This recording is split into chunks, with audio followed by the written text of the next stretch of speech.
विवेक जब होटल के room number 406 में पहुंचता है, बाहर पहुंचकर जब डोर बेल बजाता है, कुछ सेकंड के बाद दरवाजा खुलता है, तो विवेक क्या देखता है कि सामने एक बेहद ही खूबसूरत लड़की खड़ी मुस्कुरा रही है।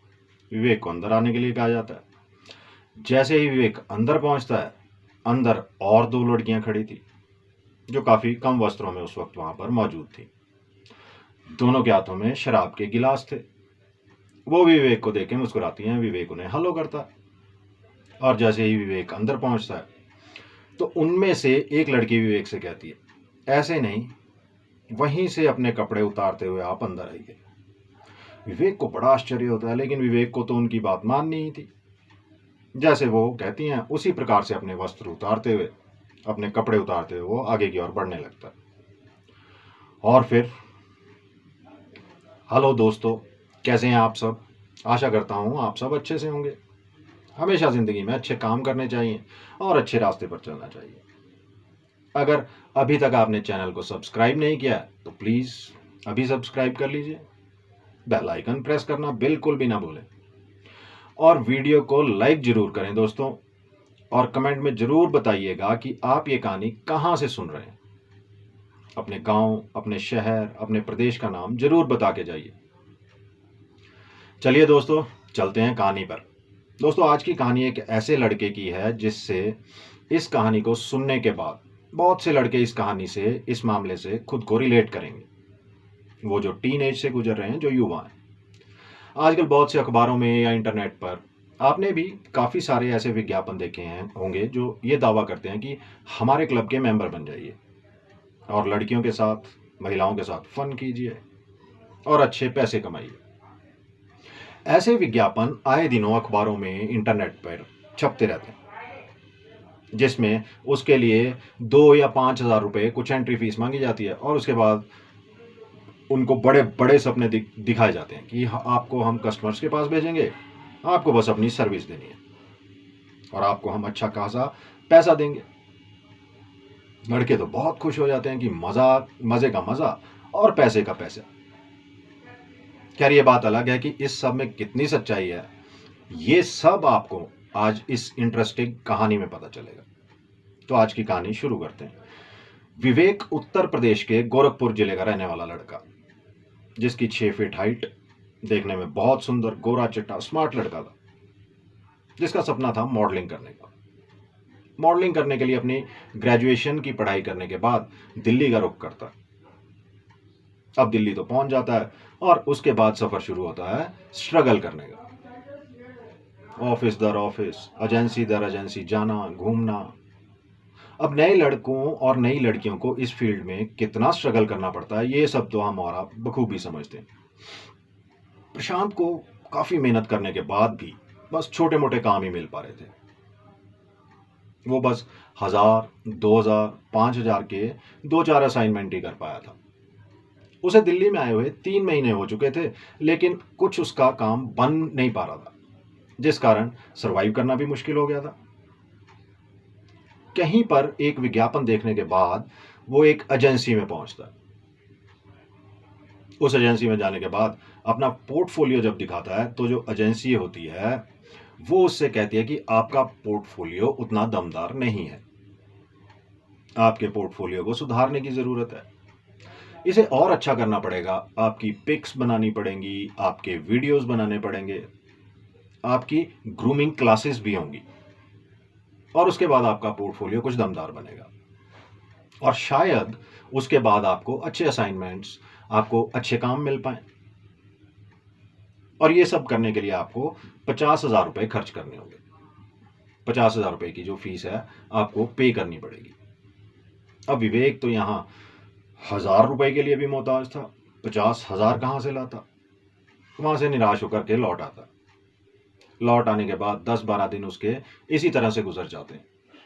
अब उसका मन बदलने लगा था। वो सोचने लगा था, शायद लगता नहीं कि यहाँ पर कुछ कर पाऊंगा, अब गांव ही वापस चलता हूँ। फैमिली से कोई सपोर्ट था नहीं। फैमिली वाले उसके पक्ष में बिल्कुल भी नहीं थे कि तुम जाओ और मॉडलिंग करो। उनका कहना था कि कोई अच्छी सी नौकरी ढूंढो और नौकरी करो, जैसा हर माँ बाप का अपने बच्चे के लिए सपना होता। तो इस घटना के 10-12 दिन के बाद विवेक के फ़ोन पर एक अननोन नंबर से कॉल आती है।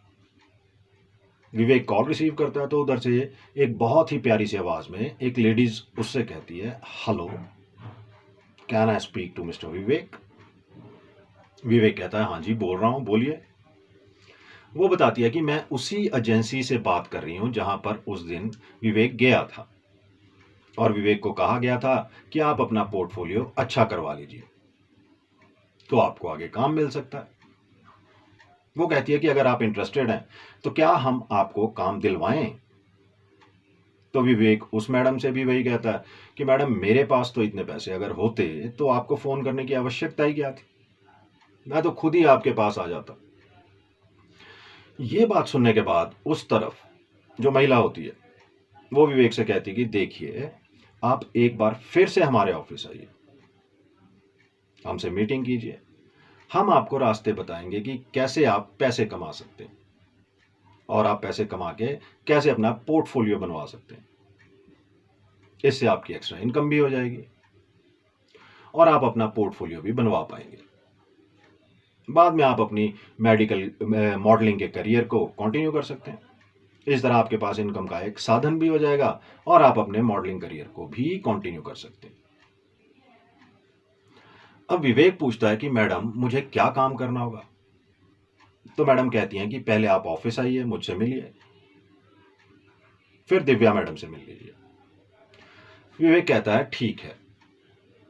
2 दिन के बाद विवेक दोपहर लगभग 1 बजे उस एजेंसी के ऑफिस में पहुंचता है। पहुंचने के बाद रिसेप्शन पर जाता है और दिव्या मैडम से मीटिंग होने की बात बताता है। रिसेप्शन पर जो लड़की होती है अंदर फोन लगाती है, दिव्या मैडम से बात करती है और फिर विवेक को अंदर भेज दिया जाता है। अब जैसे ही विवेक अंदर जाता है तो सामने क्या देखता है, जैसे ही कैबिन का दरवाजा खोलकर अंदर जाता है, प्रवेश करता है, कमरे में सामने एक बढ़िया सी चेयर पर 35 से 38 साल के बीच की उम्र वाली बहुत ही ब्यूटीफुल लेडी, दिखने में काफी सुंदर, फुल मेकअप में, जैसे कॉर्पोरेट महिला एक होती है जो कि दिखने में काफी सुंदर, बहुत अच्छे तरीके से मेंटेन्ड फिगर वाली। विवेक देखकर इंप्रेस हो जाता है। वो महिला विवेक का वेलकम करती है, विवेक को बैठाकर पूछती है, हाँ तो विवेक, आप बताइए आपकी क्या प्रॉब्लम है? विवेक कहता है, देखिए मैडम, मेरे पास पैसा तो है नहीं। अब आपने उस दिन फोन पर कहा कि मुझे पैसे कमाने के कुछ रास्ते बता सकती हैं जिससे मैं अपना पोर्टफोलियो भी बना सकूंगा और अपने मॉडलिंग के करियर को भी कंटिन्यू कर पाऊंगा। इस वजह से मैं आया हूं, तो बताइए मुझे क्या करना होगा? आप किस काम के बारे में बात कर रही थी? तो वो महिला जो होती है दिव्या, वो विवेक से कहती है कि हाँ हाँ, बता देंगे, इतनी भी जल्दी क्या है, पहले जरा मैं तुम्हें जांच परख तो लूं। कहती है, हाइट तो तुम्हारी अच्छी है, फिजिक भी बहुत बढ़िया है और तुम्हारी वॉइस भी काफी अच्छी है, तो ज्यादा काम तो तुम पर करना नहीं पड़ेगा। वैसे तो तुम इस काम के लिए पूरी तरह फिट हो। विवेक को कुछ समझ में नहीं आ रहा था कि ये किस काम की बात कर रही है। थोड़ी देर इधर उधर घुमाने फिराने के बाद वो डायरेक्ट पॉइंट पर आती है और विवेक को कहती है कि देखो विवेक, मैं घुमा फिरा के बात नहीं करूंगी, मैं डायरेक्ट पॉइंट की बात करती हूँ। अगर तुम एग्री करो तो हाँ करना, वरना तुम जा सकते हो, तुम्हारी मर्जी है। वो कहती है, देखो विवेक, हम तुम्हें कुछ लेडीज क्लाइंट्स के पास भेजेंगे और तुम्हें उन्हें अपनी सर्विस देनी होगी। उसके बदले में तुम्हें पैसा मिलेगा, उसमें से 50% एजेंसी का होगा और 50% तुम्हारा होगा। एकदम से तो विवेक को कुछ समझ में नहीं आया कि मैडम बात किस काम की कर रही हैं। विवेक पूछता है, मैडम मैं कुछ समझा नहीं। दिव्या मुस्कुराती है और विवेक के कंधे पर हाथ रखते हुए कहती है, विवेक, तुम्हें उन क्लाइंट्स को खुश करना होगा, उनकी डिजायर्स, उनकी नीड पूरी करनी होगी, उनके साथ तुम्हें फिजिकल होना होगा, संबंध बनाने पड़ेंगे, तुम्हें उन्हें मेंटली, फिजिकली और इमोशनली अपनी सर्विस प्रोवाइड करनी होगी। विवेक फिलहाल एक बार तो सदमे में आ जाता है, उसने कभी भी ऐसा सोचा ही नहीं था। सुना तो काफी था, जवान लड़का था, ये सब चीज तो सब पता ही होती है, लेकिन कभी ऐसा सोचा नहीं था कि ऐसा कभी मेरे साथ भी होगा, मुझे भी ऐसा ऑफर आएगा। विवेक कहता है, ठीक है मैडम, मैं आपको सोच के 2 दिन में बताता हूं। मैडम कहती है इसमें सोचना क्या है, देखो तुम्हारा काम भी हो जाएगा और तुम्हें पैसे भी अच्छे खासे मिल जाएंगे। सोच लो, अगर ये मौका तुम चूक गए तो शायद दोबारा तुम्हें ऐसा मौका ना मिले। अब विवेक थोड़ा सोच में पड़ जाता है। फिर भी विवेक 2 दिन का समय मांगकर वहां से चला जाता है। विवेक घर चला जाता है, लेकिन उसके बाद से, उसी शाम से, उस महिला, उस दिव्या मैडम की ओर से विवेक की व्हाट्सएप पर चैटिंग होनी शुरू हो जाती है। चैटिंग होनी शुरू होती है, बात होना शुरू हो जाती है। अब वो दोनों कॉन्टिन्यूसली एक दूसरे से बात करने लगे थे और 1-2 दिनों में दोनों इतने करीब आ जाते हैं कि विवेक जो होता है वो 3 दिन बाद दिव्या मैडम से मिलने फिर ऑफिस चला जाता है।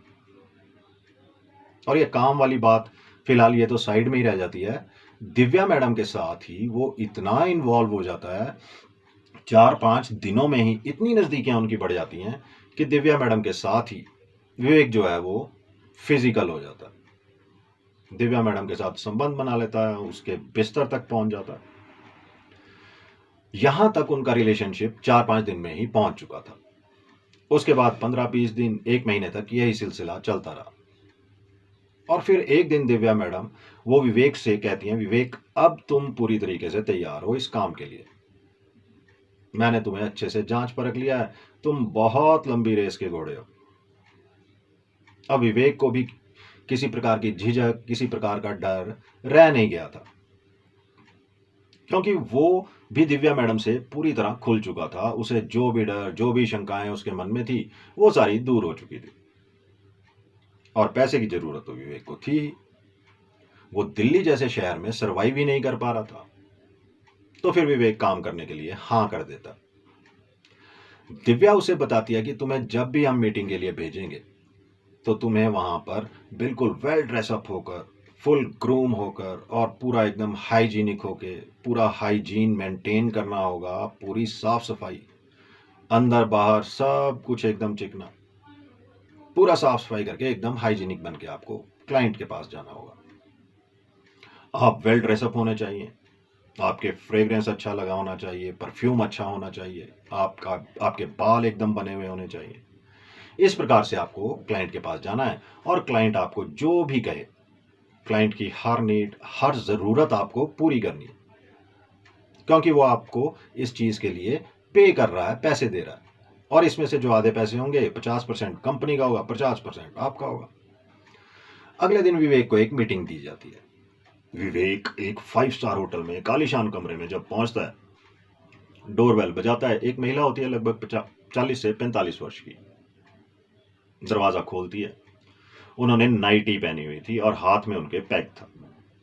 और विवेक को देखने से ही समझ में आ रहा था कि वो पहले से ही काफी टल्ली हो चुकी। विवेक को एक चीज पहले से ही समझा दी गई थी कि पार्टी से पेमेंट पहले ही ले लेना, उसके बाद ही अपनी सर्विस देना। पेमेंट के लिए रुकना बिल्कुल नहीं है, पहले से ले लेना है। तो वो जैसे ही जाता है, वो जो उसकी क्लाइंट होती है वो उसके गलों में हाथ डालकर झूमने लगती है।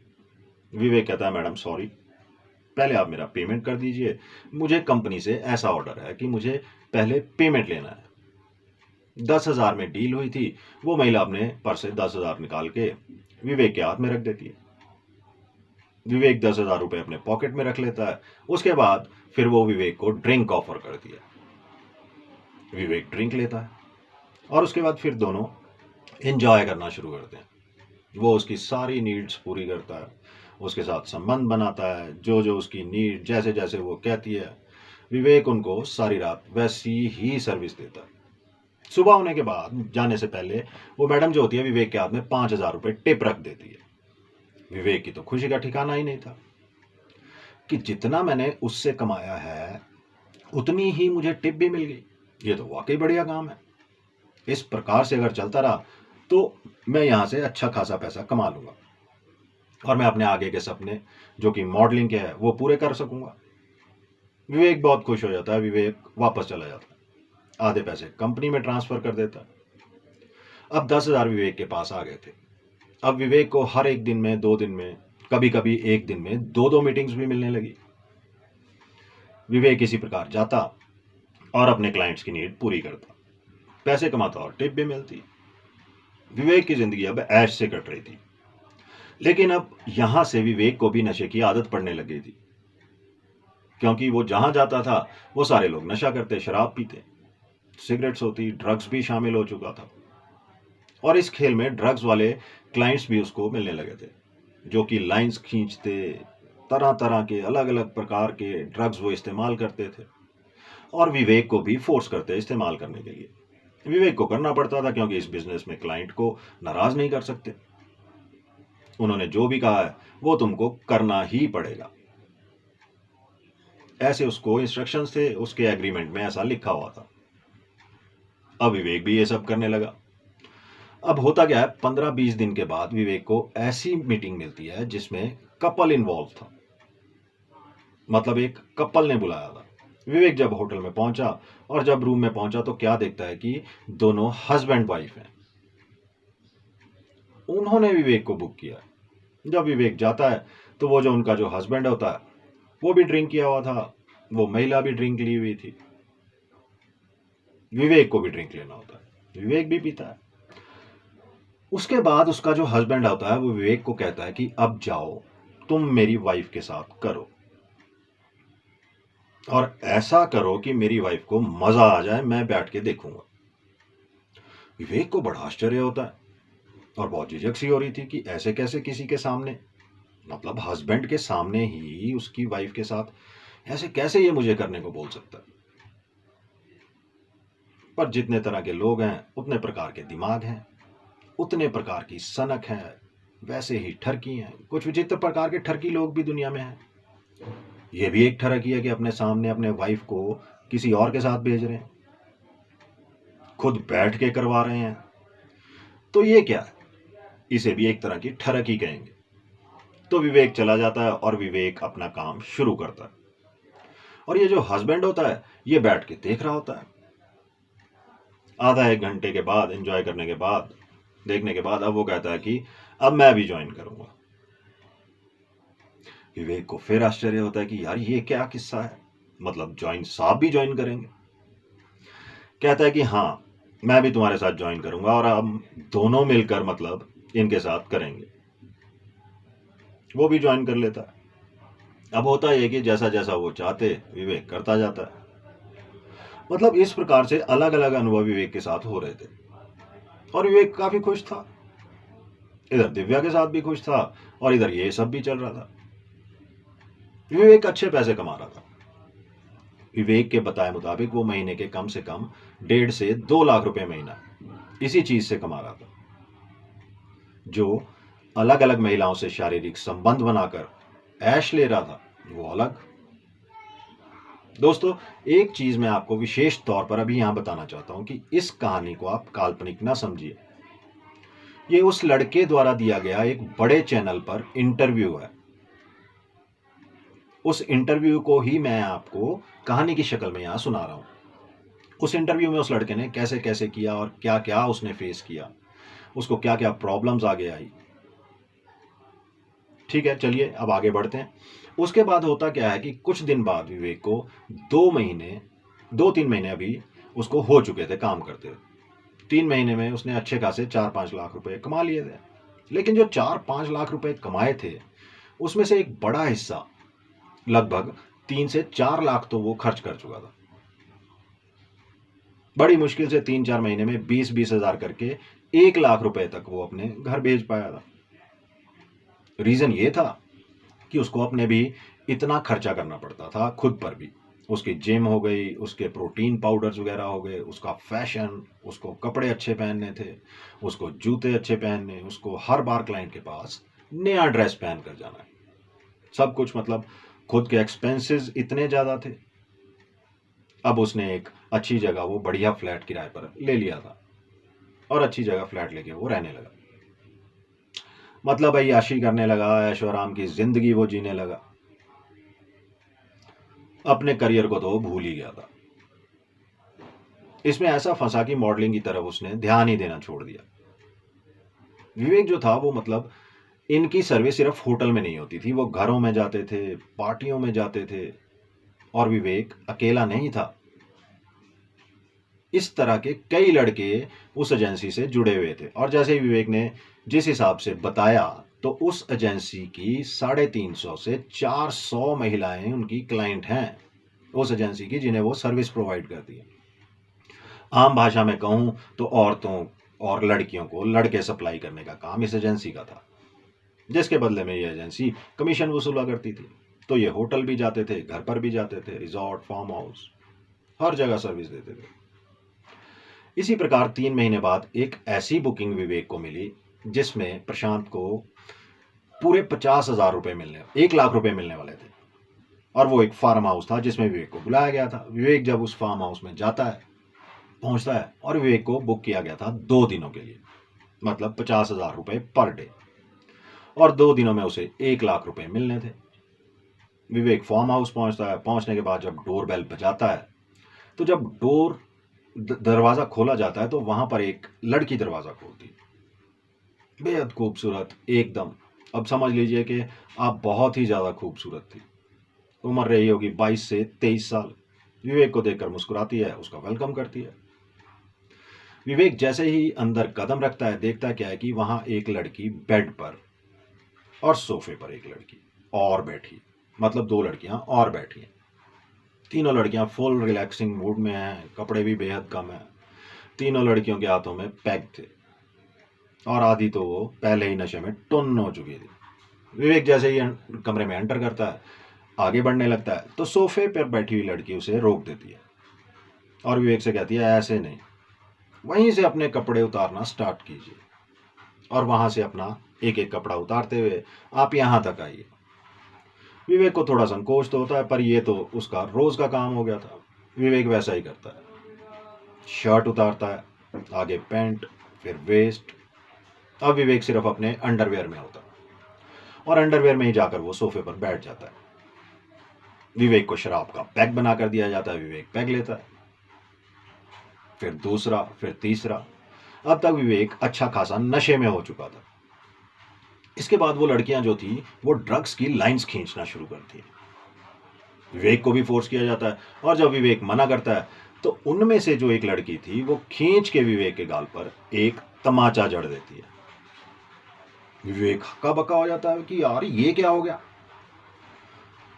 उससे 3 महीने के इस प्रोफेशन में फिलहाल तो ऐसा उसके साथ कभी नहीं हुआ कि उसके साथ मारपीट की हो, तमाचा ही जड़ दिया हो, पर वो कर कुछ नहीं सकता था। ये सब तो उसे सहना ही था, मजबूरी में उसे लाइंस खींचनी पड़ती हैं, और ये सिलसिला यहीं लाइंस तक नहीं रुकता। इसके बाद वो तीनों लड़कियां कुछ गोलियां लेती हैं। अब वो किस प्रकार की पिल्स थी, गोलियां थी, ये विवेक को पता नहीं था। विवेक को भी जबरदस्ती वहीं गोली खिलाते हैं, उसके मुंह में जबरदस्ती वो पिल डाली जाती है, और उसके बाद लड़कियां तीनों उसके साथ चालू हो जाती हैं। अब होता क्या है कि विवेक के मुंह में जैसे ही पिल डाली जाती है, उसके 2 से 3 मिनट के बाद विवेक जो है एकदम बेहोशी की हालत में पहुंच जाता है।